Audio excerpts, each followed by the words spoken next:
Okay? So bago tayo mag-proceed dun sa Gaussian mixture modeling, so since part ng prelim exam natin is mag-cluster, so bibigyan ko kayo ng 4 na option kung ano yung gagamitin nyo sa clustering method. K-means, DB-scan, hierarchical, o GMM. So magkakaiba tayo ng every section iba-iba ang dataset na gagamitin.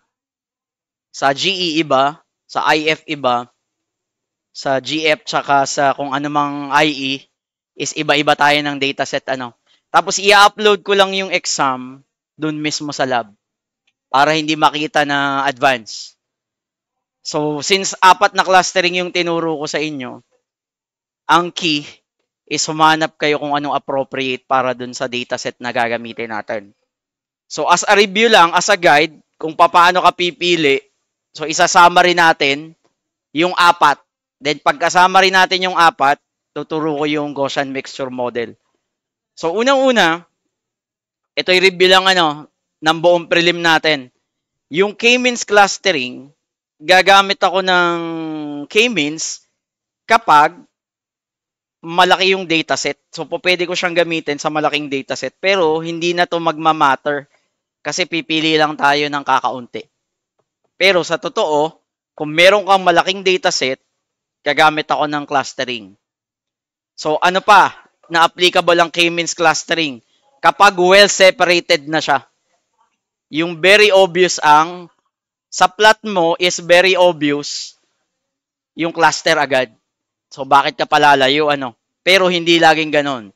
So bibigyan ko kayo mamaya ng assumption. Yun yung Gaussian mixture model. Kapag gusto mo na mabilis yung pagka-cluster, so gagamit ako ng K-means clustering. Actually, lahat naman siya mabilis. Pero in terms ng computation, mas mabilis yung K-means clustering. Bakit? Distance lang naman yung mini-measure ko eh. Wala akong ibang component. Distance lang. Plus, yung K-means clustering, kapag kayang-kaya mong i-estimate yung K, gaya nito. May idea na ako based dun sa graph na 3 cluster lang. Sir, kailangan bang gumamit pa rin ako ng inertia, silhouette score kapag tinanong lang? Pero kapag nakakita ka ng plot, common sense na lang eh. Minsan, paniniwalaan mo na 3 cluster based pa lang dun sa graph. Hindi mo na kailangan mag-compute.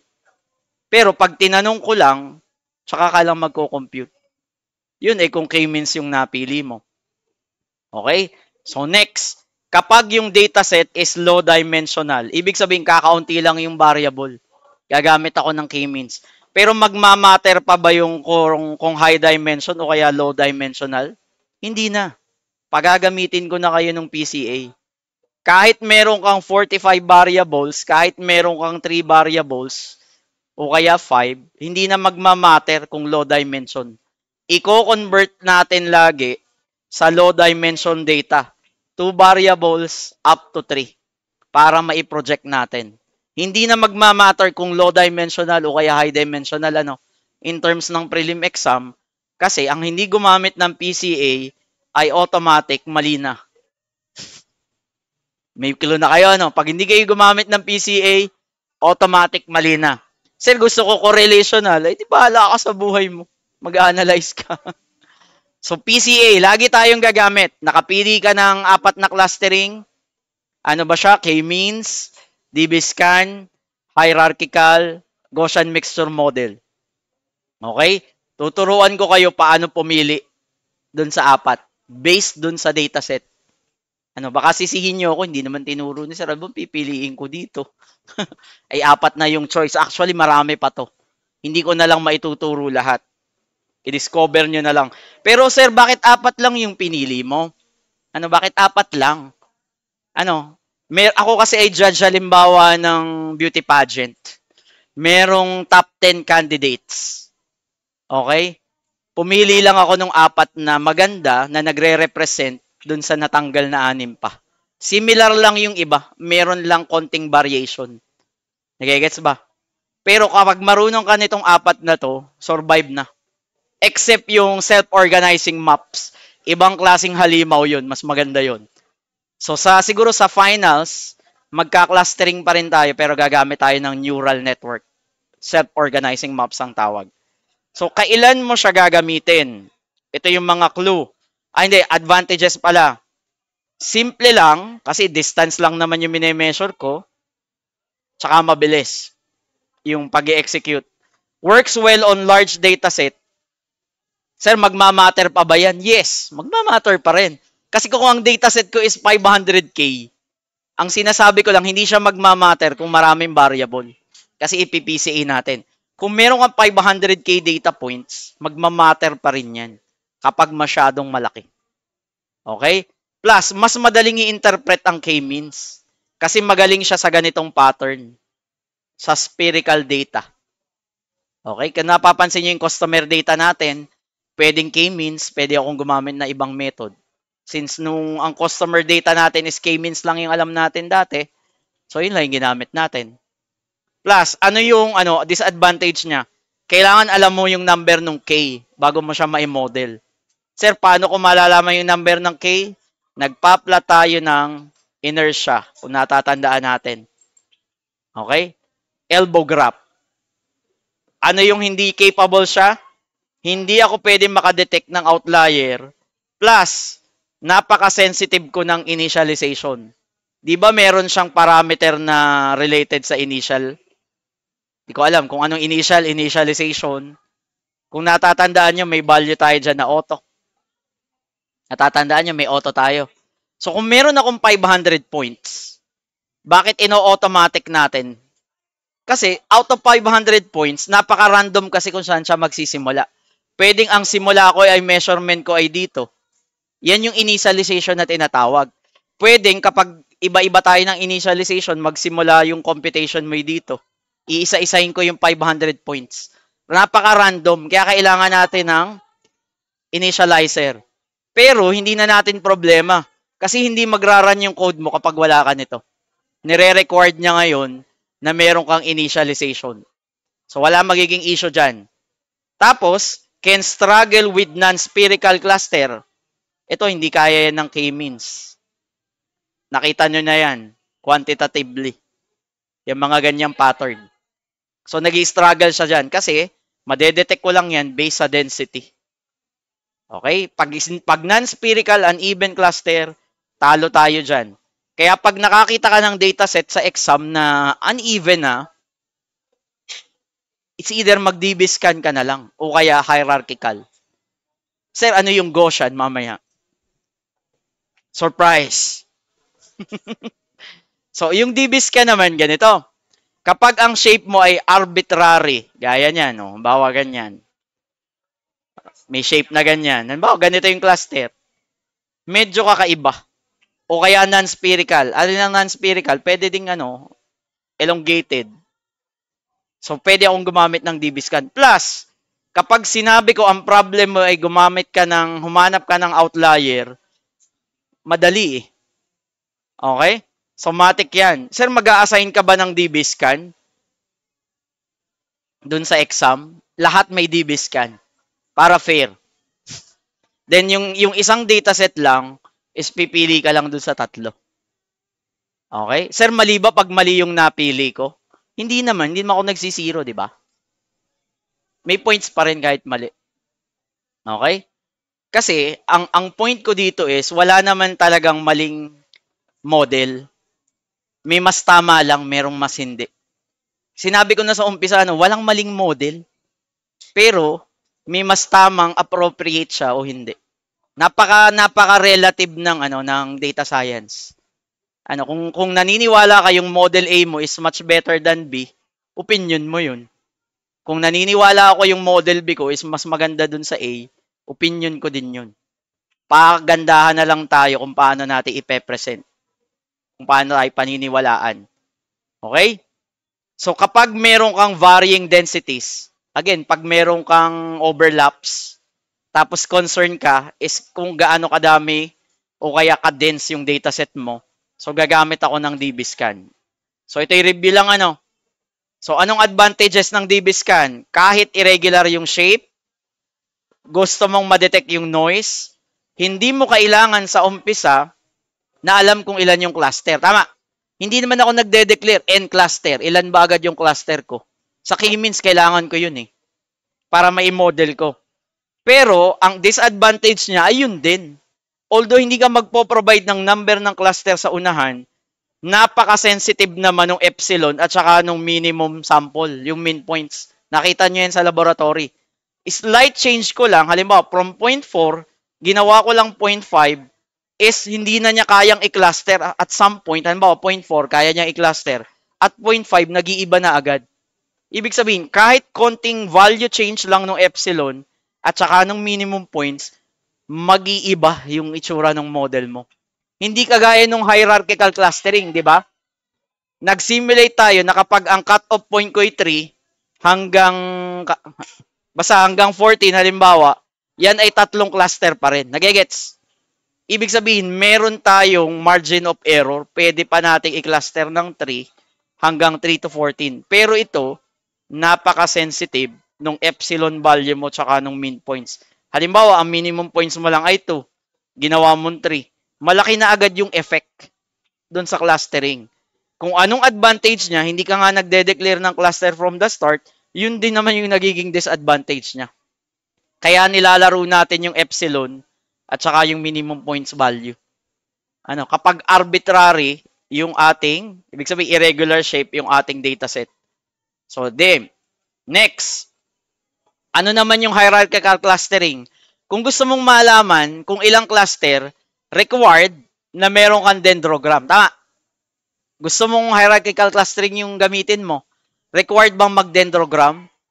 More or less, yes, para makita mo kung saan yung cut-off point. Okay? Mas meron tayong hierarchical relationships na tinatawag. Anong klaseng dataset? Small to medium dataset. Okay? Ano yung gusto mong malaman dito? You don't know the exact number of cluster in advance. Hindi ko naman talaga alam eh. Pero, gusto kong i-explore yung possibilities na yung 3 to 40 na distance is 3 pa rin na cluster. Possibilities. Nagigets ba? 3, 4, 5, 6, 7, 8, 9, 10 hanggang 14, 3 cluster. Possible na 3 cluster kahit 3 hanggang 14. Nagigets? Possibilities. Hindi ka fix. Kasi kapag K-means, gumamit ka ng 3, binago mo agad ng 4, magbabago din agad yung number ng cluster. Kung nilakihan mo yung distances. Kaso hindi nga tayo nagko-compute ng distance eh. Kino-compute para sa atin. Kaya ipino-provide natin kung ilan yung cluster kapag K-means. Saan ko nakukuha yung number ng cluster? Sa inertia. Yun yung critical part. So next, kapag yung data mo is hindi masyadong malaki. Data ang usapan dito, hindi number ng variables. Wala tayong issue sa number ng variables na ngayon. May issue tayo is sa number ng row. 1 million. Medyo mahihirapan tayo mag-cluster. Kasi sobrang dami nung data natin. Computationally expensive. Ibig sabihin, hindi sa pera, kumbigi sa processing power. So next. So kailan mo siya gagamitin? Kapag gusto mong makita yung cluster in advance, tapos gusto mo is hierarchical yung clustering. Gusto mo i-visualize kung ano yung hierarchy nung pagka-cluster. So, pangalawa, computationally inefficient. Hindi nga siya maganda sa large dataset eh. Kapag noisy yung data mo, may mga extreme values, hindi rin siya maganda. Kaya gagamit ako ng DB-scan. Kapag nakita mo may mga extreme values. Ano yung nakikita mong extreme values? Halimbawa, ito yung data points ko. Tapos meron ako doon sa gitna. 3. O kaya, yan. Tapos ito yung plot. Tapos meron dyan. Hindi ako naniniwala 3 lang yung cluster. Dapat mas madaming points. Pero may humiwalay. So, ibig sabihin noisy data. Okay? Yung ginawa ko, nag-screenshot ako. So, next. So, burahin ko na lang muna ulit. So, ano pang possibility? Ito. I-introduce ko muna kung ano yung GMM. So, pwede tayong mag-cluster daw na merong tinatawag na soft assignment. Hindi siya ganun ka-strict. Kapag K-means kasi at hierarchical, kapag na-meet mo yung specific distance, part ka na ng grupo namin. Dito 50-50. Si Ted, 2 yung nililigawan niya. 50-50 siya. Ano, mahal ba niya yung isa o yung isa? Okay? Ano yung probability ni Ted na sasama siya sa girl 1 at saka sa girl 2? Ba't binabanas ka, Ted? Nandito ba sa klase? Ay, sample lang naman. Girl 1 tsaka girl 2. Okay? So, SOP assignment. Ibig sabihin, yung isang data point, hindi natin strictly sasabihin na ay kay cluster 1, kay cluster 2. Merong probability na ito yung maging cluster 1 at may probability ito yung na maging cluster 2. I-compare natin sa napaka-strict na parents. Halimbawa, yung K-means ang iyong parent. Sinabi niya halimbawa, okay, grounded ka for this day. Absolute. Then merong isang parent, grounded ka for this day, pero kung lilinisin mo yung buong bahay, makakalabas ka mamayang gabi. Okay? May chance. May chance, Ted. May chance. Sa dalawa. Okay? Lagi may chance. Lagi may chance. Okay? Tapos, kapag gagamit ka ng GMM, ito yung importante. Dapat, yung data mo, bago mo i-model is normally distributed. Ito ang assumption. Sir, what if tinest natin hindi siya normally distributed? Sa exam, huwag ka nang gumamit ng GMM. Nagigets? Okay, pipili ka lang naman eh. Pag walang anomaly detection, hierarchical, K-means, GMM. Pag hindi Gaussian yung data, dadalawa na. Nakita mo yung size nung graph. Hiwa-hiwalay siya, spherical. So gagamit na lang ako ng K-means. Nakita mo, elliptical siya. So pwede akong gumamit ng hindi ako nahanap Ted ng anomaly. So hierarchical na lang ako. So ganun lang. Okay? Sir, pag ang ginamit ko ay K-means pero hierarchical naman, tama pa rin naman.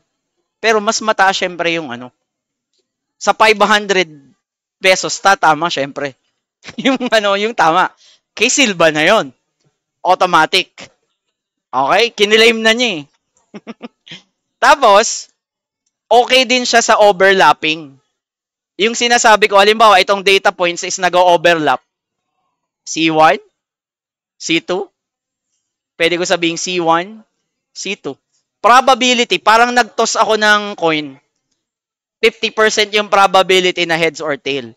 Pero hindi ko mapipredict na pag nag-toss ako ng coin, hindi ko accurately mapipredict na 6 na beses yung head, 4 na beses lang yung tail. Pwedeng 3 head, pwedeng 7 tail. Nagigets ba? Probabilistic. Yun yung ibig sabihin, no? Nagme-measure tayo ng probability. Isipin mo na lang kapag SOP assignment, isa siyang parent na strict pero may consideration din. Okay? So, yun yung ibig sabihin. So, yan yung Gaussian mixture model. So, saan mo siya gagamitin? Kapag gusto mo ang clustering mo is probabilistic in nature. Hindi ganun ka-strict. Kaya nga sabi SOP eh. Kung natatandaan nyo, yung SBM natin, kung pinanood nyo yung video, is meron niyang SOP margin. Pwede kanyang i-allow tumawid sa magkabilang side ng class. Kung natatandaan nyo lang yung support vector machine. So, meron siyang similar na ganyan.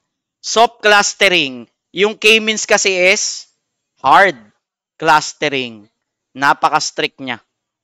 So, ano pang disadvantage naman niya? Kailangan, required na alam mo kung ilan yung number ng cluster in advance bago mo siya i-model. Kapag hindi mo siya alam, hindi mo alam kung ilan yung magiging cluster. Pero sabi ko nga, minsan sa clustering, common sense na lang, hindi ito kagaya ng classification. Hindi mo alam yung magiging result ng classification eh. Tama. Since clustering yan, nakikita naman natin yung graph eh. Pag nakakita kang tatlong ganyan, mag-iisip ka pa ba kung ilan yung i-measure mong cluster? Kung very obvious naman siya. Very obvious na na tatlo, minodel mo pa rin ng 5, kasalanan mo na yun. Okay? Very obvious tatlo, oh. Tapos nilagay mo n cluster 5, kasalanan mo na yun. Hindi ko nakasalanan yun. Minsan, ang mga simpleng problema, kahit mga mga complicated na problema sa buhay, ay nakukuha ng common sense. Minsan nga lang, yung common sense is napaka-uncommon. Sa totoo lang. Okay? Hindi ko sinasabing kayo yun, ano, kahit minsan wala din akong common sense. Nawawala din siya. Okay? So ano pa yung ano, out of the halimbawa top 10 na beauty queens, alin yung ineliminate natin? Hindi nakasama si Atisa Manalo dito eh. Okay, wala siya sa top ano natin, top 4. So baka lang pag sineryoso nyo tong field na to, sir, marami pang klaseng clustering. Sasabihin ko sobrang dami pa. So meron tayong mean shift clustering. Ano? Naghahanap siya ng density peaks, unknown cluster, pero computationally expensive. Meron din tinatawag na affinity propagation. Ano, identifies cluster with exemplars without specifying K. Ano yung exemplar? Outliers. So, similar siya sa DBSCAN. So, sabi ko, yung ineliminate natin, similar din dun sa top 4 natin. Ito, pwedeng mean shift clustering is similar siya sa K-means. So, ganun din naman eh. So, next. So, birch tree. Sabi nung iba, birch tree, yes. Kasi gumagamit tayo ng tree-like structure. So, balance, iterative, reducing, and clustering using hierarchy. Similar sa hierarchical clustering. May variation lang. Ito, parehas din. Ang concept niya is kinuha dun sa hierarchical clustering. Optics, similar to DBSCAN, but mas magaling daw mag-handle ng density. Isa siyang upgrade ng DBSCAN. Okay, kung gusto mo upgraded na DBSCAN, gumamit ka ng optics. Hindi ko na ipapakita yung code. Ulit-ulit lang naman yan. Babaguhin mo lang naman yung yung library. Spectral clustering. Okay? So, sabi dito, handles complex shape. Parang DBSCAN din. Pero, suitable for graph-like structure. Ano ibig sabihin ng graph-like structure? Pag sinasabi. So, halimbawa, may specific pattern yung dataset na cluster mo. Halimbawa lang. So, ito, kino-consider ko tong graph. Parang Christmas tree. So, kung ganyan yung pattern, pero bihira makakita ng ganyang pattern. Halimbawa, ang pattern mo ay paganyan, o kaya ay papaganon. Ito yung bilog-bilog. So, pwede akong gumamit ng spectral clustering. So, next. Ito yung pinaka the best para sa akin na clustering method.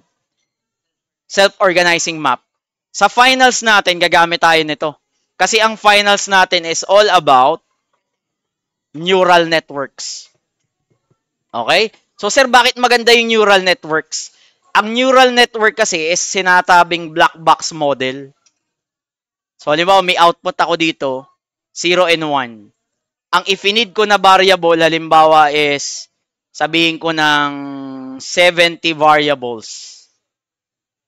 Ika-classify lang natin sa 0 and 1. Gagamit tayo ng neural network. So, sir, anong gagawin natin sa neural network? I-feed ba natin yung 70 variable? Yes. Siya na yung bahalang humanap ng pattern. Ibig sabihin, autonomous siya. Ang mahirap sa neural network, hindi mo alam kung paano niya nasabi na 0 and 1. Hindi niya pinapakita kung anong nangyayari sa loob. Black box nga eh. Okay? Kahit yung mga scientists for today, kaya sila nag-aaral ng AI, hindi nila ma-explain yung mathematics behind ng neural network kahit sila na mismo yung gumawa. Nagegets? Kahit kami na yung nag-imbento ng neural network, dahil napaka-random nung nangyayari sa loob, random siya yet accurate. Random yet accurate. Hindi natin alam kung anong nangyayari sa loob, pero napipredict niya ng tama accurately. Yun yung motivation ng scientist ngayon. Ang nire-research naman nila ngayon is yung explainability ng AI. Paano mo may explain bakit sinabi niya 0 at saka 1? Ito yung kanilang pinag-aaralan. Kasi pag natutunan nila kung paano pinipredict ng neural network yung class, maintindihan mo kung paano nagwo-work ang tunay na utak. Hanggang ngayon, hindi ma-reach ng limits ng mga scientists kung paano talaga nagwo-work ang brains natin. Napaka-sophisticated siya na device, yung utak natin. Gumagana siya, yet hindi ko alam kung paano siya talaga totally nagwo-work. Nagegets ba yung point ko? Hanggang ngayon, pinag-aaralan nila yung human brain. Paano ka nakakaramdam ng love? Paano mo may explain sa brain? Sa loob ng brain na in love ka na? Di ba mahirap? Ano? Paano mo yung isang bagay is nare-retain mo sa memory mo ng matagal? Bakit nare-retain mo yung birthday mo? Hanggang sa mamatay ka, alam mo yung birthday mo. Pero yung number nung crush mo, limot mo na. Ng halimbawa, for the past 6 months. Aminin natin, bakit yung password na sinet mo sa Facebook mo, hanggang ngayon nare-retain mo pa rin? Kaysa yung susi ng bahay nyo na dinumber, minsan nakakalimutan mo na siya. So, paano natin i-explain yun? Bakit itong mga ganitong bagay is nare-retain, tapos yung ibang bagay is hindi? Okay, limot ko na kung sino yung mga classmate ko nung kinder. Maaaring dumating din yung time na makasalubong nyo ako sa mall, hindi ko na kayo kilala. Hindi, totoo. Sa dami kong naturuan, hindi ko na alam, nakikilala ko sa face, pero sa names, hindi na talaga. Pero pag binati mo ako, hello, pero hindi kita kilala. Iniisip ko na lang, naging estudyante ko to someday, o kaya nakita ko siya sa engineering.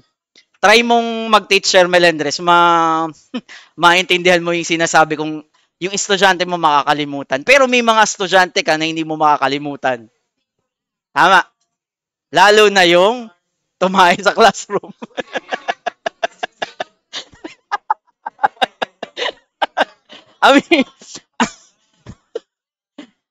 Aminin natin, sabi doon sa Facebook joke, yung mga first honor nakakalimutan daw nila, pero yung tumahay nung kinder, hanggang reunion, natatandaan nila. Malakas ang register. Hindi, aminin nyo, sa totoo lang. Okay? So, halimbawa, yung first crush mo, malabong malimutan mo siya. Okay? Sino nakakaalala pa dito ng first crush nila?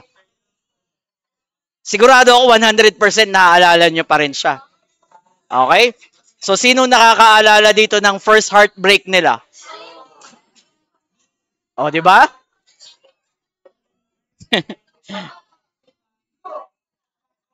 So, kung sisilipin ko yung, halimbawa, kung sisilipin ko yung utak mo, paano ko i-explain bakit hindi mo siya makalimutan?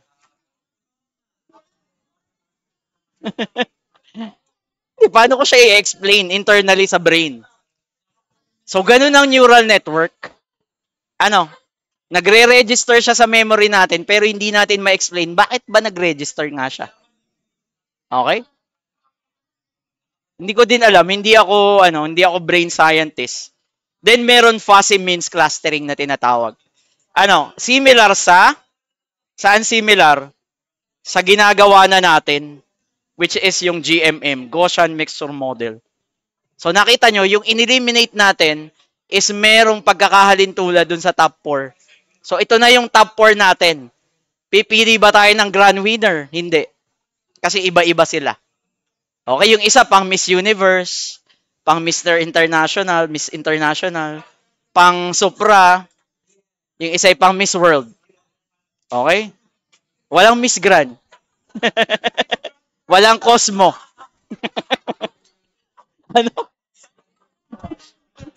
Miss Grand Terminal.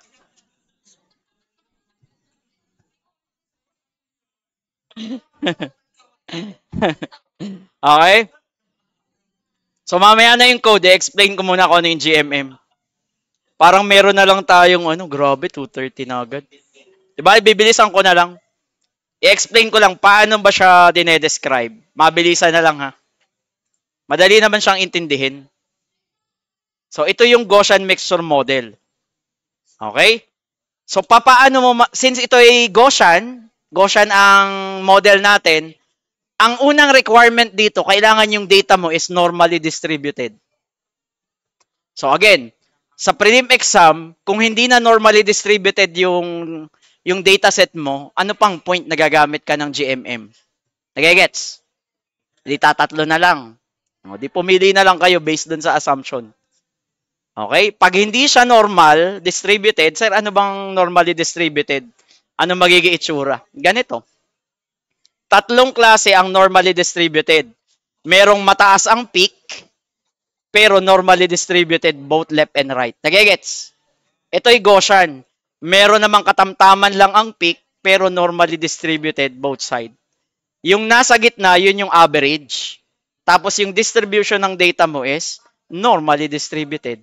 So gagamit ka lang kapag GMM, normally distributed. O kaya, tinatawag nilang Gaussian. Yun yung ibig sabihin. Sa Photoshop, may Gaussian blur, di ba? Ibig sabihin, normally distributed yung pag-blur ng picture mo. Nagigets? Sa gumagamit ng Photoshop, merong Gaussian blur na hindi ko alam kung familiar kayo, may Gaussian blur doon. Ibig sabihin, kapag kinlik mo yung brush, normally distributed yung pagbablur nung brush size. Okay? So next. Paano mo masasabi naman na normally distributed? Okay, ito na lang. So how GMM clustering works muna. So unang-una, initial guess lang. So kung meron tayo dito na, halimbawa kayo, estudyante ko. So pipili ako si Berin. Sasabihin ko si Berin, random guess nga lang eh. Si Berin, taga Lucena yan. Mali ako, no? Tama. Mali. Okay lang, okay lang. Tapos sasabihin ko si Jamie, taga Gumaka. Mali. Minamali. Tama. Tama. Okay, tatanungin ko kayo isa-isa. Pag tinanong ko na kayo isa-isa, titingnan ko yung mga features nyo. Halimbawa, nasabi ko, usually ang taga Lucena, ang height ay 5'6". Halimbawa lang. Okay? Halimbawa lang. Tapos lahat ng taga Gumaka, nakita ko is mapuputi sila. Assumption nga lang eh. Random guess. Okay? So, magra-random guess muna ako. Tapos, pwedeng ang probability ko, halimbawa, 50% Lucena, then malapit sa Lucena, kamukha niya yung mga pagbilawin, 50% pagbilawin. Sariaya. Ayoko dun. Hindi masarap ang pinagong dun. Oh! Shots fired. Okay? So, ito yung ibig ko sabihin. Pwede kong ang probability ni Berin, halimbawa ay 30% Lucenahin, 70% pagbilawin, halimbawa lang. Nag-a-assumption nga lang ako eh. Tatanungin niya lahat ng data point, then based sa data point, hahanapin ko yung similarities nila. Probability na kapag maputi, ito ay taga-Gumaka. Na kapag maitim, halimbawa taga-Isla, taga-Pulilio, halimbawa lang. Halimbawa lang to, Lawrence. Halimbawa lang. Pero para nag-a-agree siya. So, ganun lang. Probabilities lang. So, i-intervene ko isa-isa hanggat sa makita ko yung common description. Although mali siya, at some point, may tama akong guess, maika-cluster ko pa rin sila based sa probability nga eh. Pag probability, hindi sure. So, yun yung ibig sabihin. So, uulitin ko lang yan. Usap-usap ulit. Ikaw ba'y taga Lucena? Hindi. Taga Gumaka ka? Hindi rin. Hanggang at such time, makakuha ko ng pattern ba sa inyo? Na kapag ang buhok mo ay kulot, ikaw ay taga-Alabat, halimbawa. Hindi taga-Alabat ka, Norbe? Hindi. So, parang ganun lang. Okay? Hanggang mag-improve ba siya na mag-improve, makluster na niya. Nagigets ba? Kaso, ang assumption natin is dapat yung data ay normalize. Yun yung assumption. Wag ng difference. Sige, difference. Sabi ko, yung K-means, isang strict parent, napaka-hard. Yung GMM, napaka-soft. May soft side. Okay? Pwede kang palabasin sa bahay or hindi with certain conditions. Pero pag sinabi nung K-means, grounded ka nga, sorry, you're grounded for 1 day. No excuse. Kahit linisin mo yung buong bahay, kahit lumuha ka ng dugo. Di ba, nag-iiyak. Sasabihin ng parents namin sa amin dati, nahingi ako ng dos. Kahit magluha ka pa ng dugo, hindi kita bibigyan ng 2 pesos. Ganyan ang sabi sa amin ng tatay namin. Okay? Kahit magluha ka ng dugo, hindi kita bibigyan ng 2 pesos pambiling candy. Which is yes, nangyayari yun. Okay? So, saan useful siya? Kapag hindi necessarily spherical, usually sabog-sabog yung data. Sabog-sabog siya pero siya ay normally distributed. O kaya merong overlap ng values. Okay? Mas flexible siya ngayon kaysa sa k-means. Hindi siya ganun ka-strict. So, simple explanation lang. Sinasabi ko, meron akong group of friends. So, yan. I-assume ko na yung matatangkad is iisa lang ang residence o kaya city. Parang ganyan lang. Assumption ko nga, random guess. City A, City B, City C. Yung City C ay maliliit. Pero mas maliliit yung City A. Matatangkad yung mga red. I-assume ko sila na City B. Tapos probability. City A ba or City C? Pinagpalit ko lang yung dalawang value. Kasi hindi ako sure. Halos magkasing height lang kasi. Until such time, tinitingnan mo sila, ito yung probability na tinatawag. Dahil siya'y matangkad, 75%, lahat na matatangkad ay nasa B. Pero, meron ding matatangkad sa City C. So, ibig sabihin, 25%, pwede kang mapunta dun sa kabilang city. Probability. Okay? Until makitaan ko ng pattern, halimbawa, lahat ng taga City A ay maliliit, tapos ang suot nila lagi is long sleeve. Nagigets? Okay? Maliliit, tapos mga halimbawa, green, mga strange ang buhok. Halimbawa lang. City B, matatangkad. Yun yung nakikita ko. So, yun yung probability natin. Hanggang mag-improve yung panghuhula niya na maging reality siya. Hindi naman totally 100%. Maging probable. Kasi probability. So, yun tinatawag na expectation maximization na tinatawag. Sa daming beses mo nang tiningnan sila, nakakakuha ka ng certain pattern. Na ang Tagalusinahin mas magaling pumorma kaysa sa Tayabasin, halimbawa. Halimbawa lang. Okay? Okay, hanggang ang result mo is maging probable. So next, paano mo masasabi na normal ang data? Unang-una, gumamit ka ng QQ plot. QQ? So pag ganitong itsura, ganitong expect mo ng QQ plot. So ang moral lesson ko lang dito, kapag nagfo-fall sa straight line yung data mo via QQ plot, siya ay Gaussian. Pwede kang gumamit ng GMM. So sir, kapag hindi ko makita sa graph, ano pang pwede? Madaming test to. Shapiro-Wilk test. Okay? Titingin ka lang sa p-value.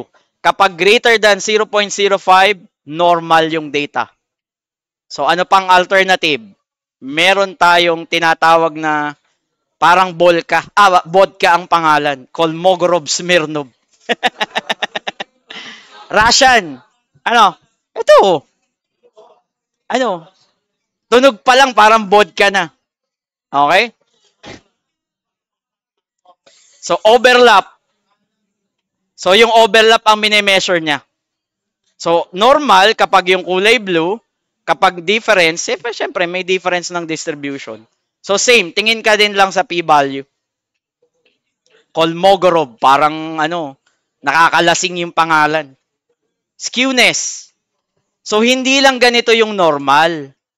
May variation ng normal. Halimbawa, mas naglilin lang siya dun sa left side. Naglilin siya dun sa right side. Ang titingnan mong value is inaalaw hanggang negative 2 hanggang positive 2. So, negative 2 hanggang positive 2.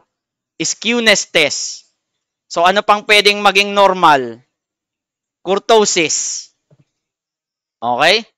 Halimbawa, ito ay flat-chested. Sorry to say. So, normal lang. Tapos is, matilos. Sa lalaki, kayo na lang mag-imagine. Ikaw ba, Ted, ay leptocortic? Ikaw ba, Berin, ay mesocortic? Ikaw ba, Dayaban, o platycortic?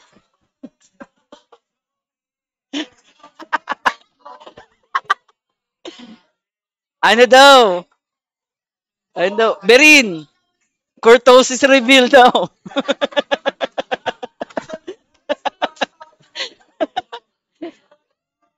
O, di may bago kayong term, kurtosis reveal. Okay? So, kurtosis. So, ganun din, negative 2 tapos positive 2. Kurtosis reveal. Ayan. Summary lang ito, ano?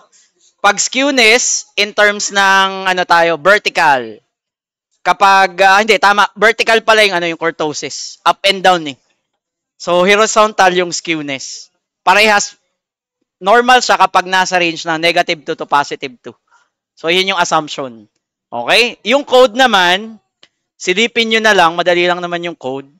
So, meron akong GMM. Ito yung variable ko. Hindi ko na i-execute, i-explain ko lang. I-min-max scaler ko. Sir, bakit min-max scaler? Ito yung recommended pag Gaussian yung model mo. Okay? Sir, anong gagamitin natin sa lab?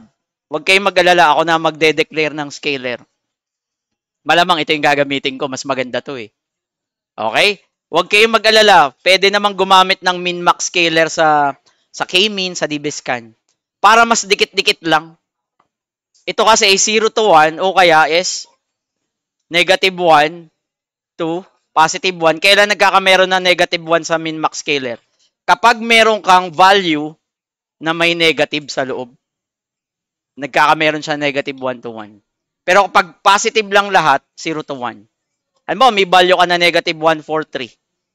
So, expect mo meron ka negative 1 plus 1. Pero hindi siya kagaya ng standard scaler. Sa standard scaler kasi pwede kang may value ganito eh. Ganito yung mga possible value. Lumalagpas siya sa negative 1. Pero kapag min-max scaler, 0 to 1 lang o kaya negative 1 to plus 1. Kapag meron kang negative value sa variable. So, ila ibig sabihin. So, ini-scale natin. So, itetest mo ngayon siya. Pwede ba akong gumamit ng, ginawa ko lang ulit data frame. So, itinest natin sa QQplot. Gaussian, hindi. Mahirap makita sa QQplot, ano? So, pag hindi mo makita sa QQplot, QQ. So, punta ka na lang sa Shapiro-Wilk. Anong value ko? 0.00000. Negative 11 eh. So, ito ay non-Gaussian. Tama. So, Kolmogorov-Smirnov. So, ganito siya, ano? Yung data mo, X, test of normality, hahanapin mo yung mean, hahanapin mo yung standard deviation. Bakit hinahanap? Mean, standard deviation. Nagigets? Test of normality. So, yan. Ganyan lang siya. Tingnan nyo na lang yung notebook. Skewness test. Anong sabi ng skewness? Normal, hindi. Normal. Tama. So, ibig sabihin, sinasabi nung QQplot, hindi. Sinasabi nung isang test, so ang score natin is 3 against 1. Tama. So, 3-1 yung score. Sabi niya, normal eh. So, mag-test ka ng kurtosis naman. So, sabi niya, normal pa rin. Negative 2 hanggang positive 2. Pasok pa rin eh. Tama. 3-2. Kung i-visualize mo ngayon yung data, ganito siya. So, anong gagamitin mo kung ganito yung data ko? K-means. Bakit? Okay. So, based sa assumption natin, hindi siya normally distributed. Mas maraming metrics ang nagsasabi na hindi siya normally distributed. Pili lang kayo ng 5, huwag kayong pipili ng 6 ha. Malilito kayo pag nagtabla. Usually 5 lang piliin nyo. Kung ano yung lumamang, ay di yun. So, very obvious, hindi talaga siya normally distributed. Bakit? Merong mga malalayo. Yes, may mga outliers, kitang-kita. Pero kung ipipilit natin to normal, pwede din naman. Kung ipipilit mo ito normal distributed, hindi ka naman binabawalan na i-model siya as Gaussian mixture model. Nagigets ba? So, very obvious, ilang cluster.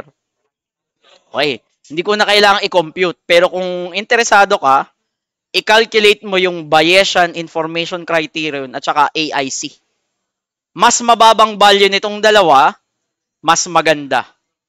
So, ilan yung cluster na nire-recommend niya? 3, which is nakikita mo siya sa graph. Okay? Ito ay i-model natin sa GMM. Pinilit lang natin to, Typically, hindi ko na ito i-model ng Gaussian mixture model. Pinilit lang natin para makita niya lang.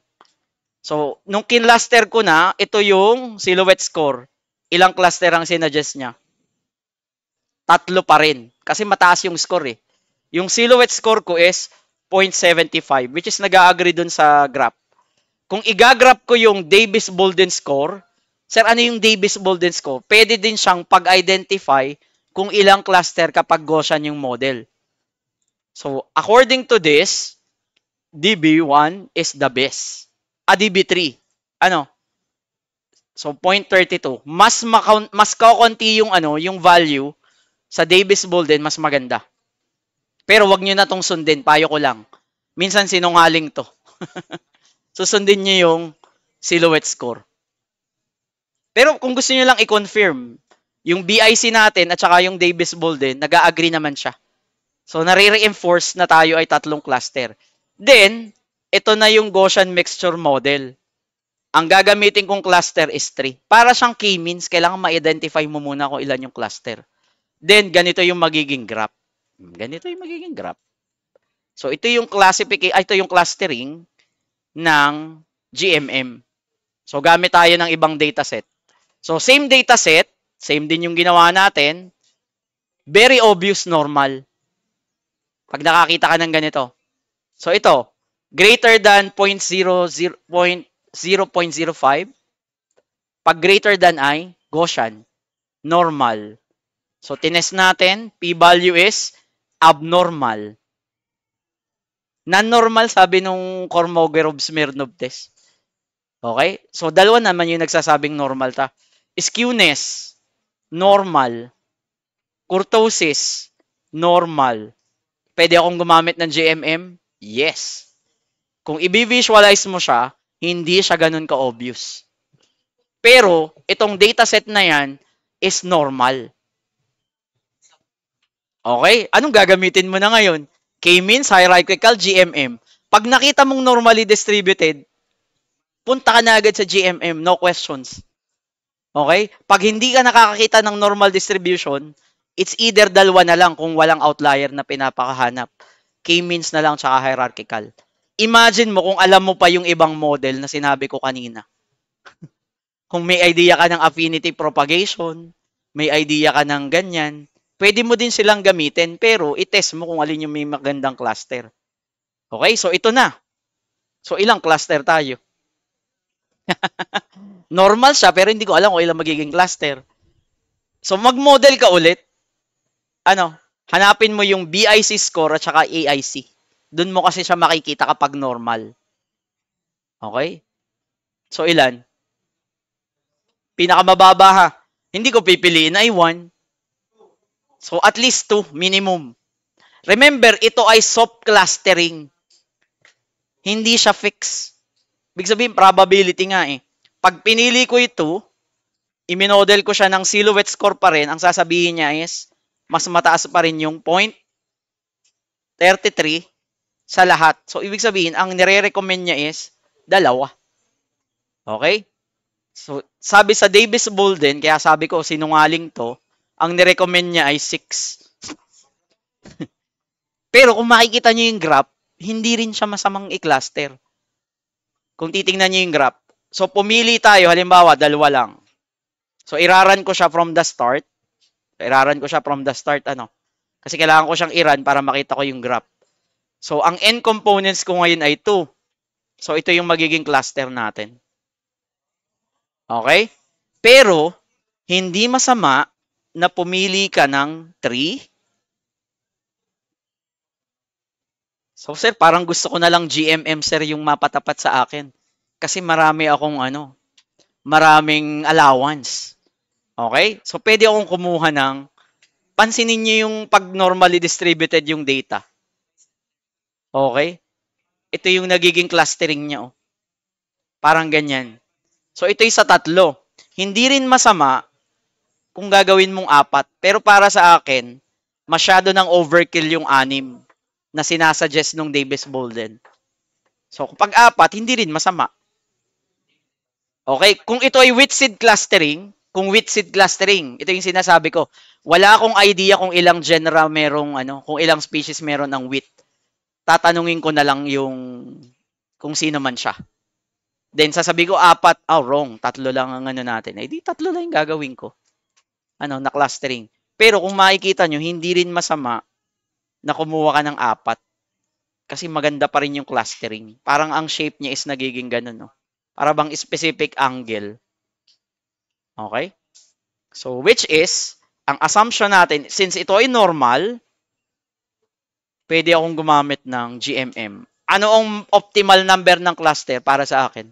So, pipili lang akong tatanggapin kong 2, 3, or 4. Then, tatanungin ko sino yung may-ari ng dataset. Ano bang klaseng dataset ito? Kung ito ay halimbawa ay sex clustering, dadalawa lang naman, tama? Ay di dalawa lang. Meron pa ba? Okay? So halimbawa ito ay clustering ng civil status. Pipili lang ako ng 4. Married, single, ano pa? Widow, ano pa isa? Yung separated o kaya yung mga annulled. Pag widow kasi patay na yung patay na yung isa. Pag annulled, sumakabilang bahay lang, buhay pa siya. Pero isinumpa mo na siyang mamatay. Okay? So kapag ganon, itetest mo muna yung assumption na pag normal siya, hindi ko mamasamain na ang sagot mo ay GMM na model. Pag hindi, pili ka lang, hierarchical ba siya? Or K-means kapag walang assumption na maghahanap tayo ng outlier. Okay? Madali lang exam. Walang bumabagsak sa exam ko. Ibabagsak ko pa kayo, 4th year na kayo eh. Gusto niyo ba? Gusto niyo ba? Ha? Ay. Oh, kayo magde-decide. You decide. Apat lang model na gagamitin. Pero sigurado meron na kayong i-DB scan doon. Para fair, lahat may DB scan. Then yung isa, pili lang kayo doon sa 3. Okay? So nagegets, ganun lang kadali ang exam. Pag mali, edi pasado din. Ano ba? 80. So, pwede na yung